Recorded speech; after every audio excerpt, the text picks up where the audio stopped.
Pilipinas ay hawak lang ng dalawang tao.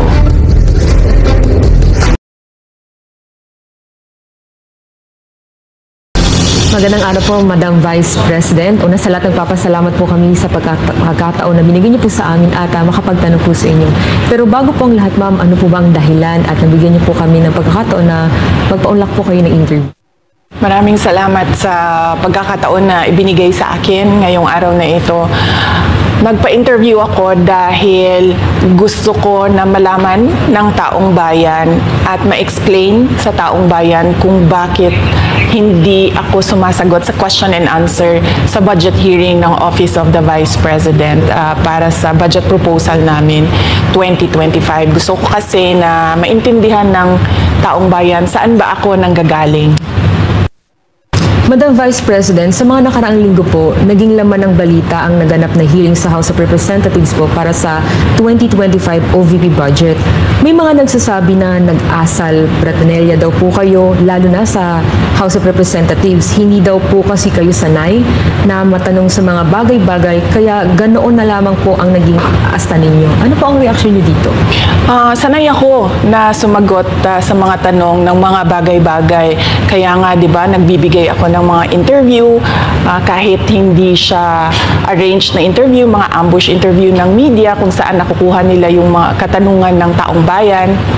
Sanay ako sa ganyan at alam ng taong bayan na hindi ako Bratinella o spoiled brat dahil kilala nila ako simula nung ako ay nasa Davao pa, simula nung ako ay mayor pa, hanggang naging vice president ako. Kilala ako ng taong bayan na hindi ko inaabuso ang aking power at ang aking authority sa lahat ng mga opisina na nahawakan ko. Testigo ko ang buong bayan na hindi ako isang spoiled brat. In fact, nung ako ay lumalaki, hindi naman ang mga kaibigan ko, hindi naman sila galing sa political na pamilya, sa mga mayayaman na pamilya, sa mga powerful na pamilya. Sila ay mga ordinaryong tao lamang at yun ang kinalakihan ko. Isang ordinaryong environment ng isang ordinaryong citizen ng ating bayan. Sa palagay ko, hindi lang sanay ang iilan na mga miyembro ng House of Representatives na hindi nila makuha yung gusto nila at gusto nilang marinig na sagot. At hindi sanay yung mga iilan na mga representatives natin na sinasagot sila sa kanilang mga patutsada. Kaya sa tingin ko, isa din itong parang atake din nila na parang, oh, Bratinella yan. Kahit na sumagot naman ako, hindi nga lang sa gusto nila. Kaugnay dyan, Madam Vice President, dito sa budget hearing, naniniwala po ba kayo na may kapangyarihan talaga ang Kongreso na busisiin ang budget po ng bawat ahensya ng gobyerno?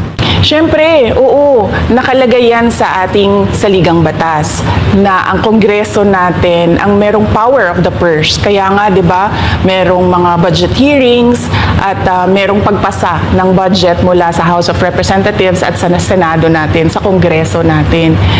Kinikilala natin yan. Kaya nga, di ba, pumunta tayo doon sa Senate hearing, pumunta tayo doon sa House of Representatives na hearing dahil nagpresenta tayo ng budget. Ang ginawa ko lang ay sinabi ko, i-forgo namin yung question and answer na parte ng budget hearing. Pero kaugnay po dyan, Madam Vice President, hindi po ba dapat malaman din ng taong bayan para sa pondo ng OVP? At saan po gagamitin itong panukala po for 2025? Yes, napakahalaga sa akin na malaman ng taong bayan ang Office of the Vice President budget proposal. Kaya nga, bago kami pumunta sa Senate, bago kami pumunta sa House, ay pinublish namin yung budget proposal namin sa aming website, sa Office of the Vice President, sa social media platforms namin.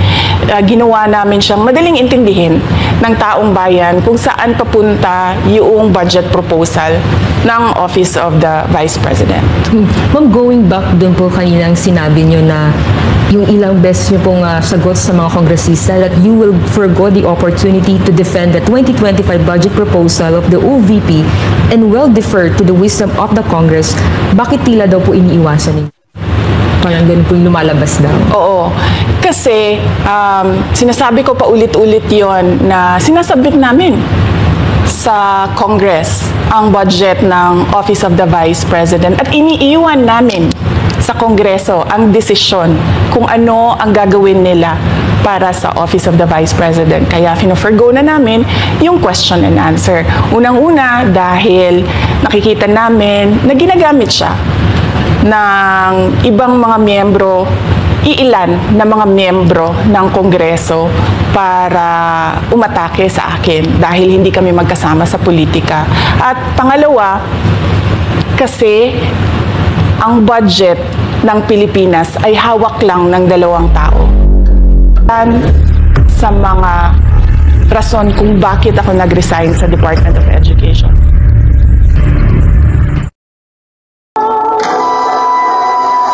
So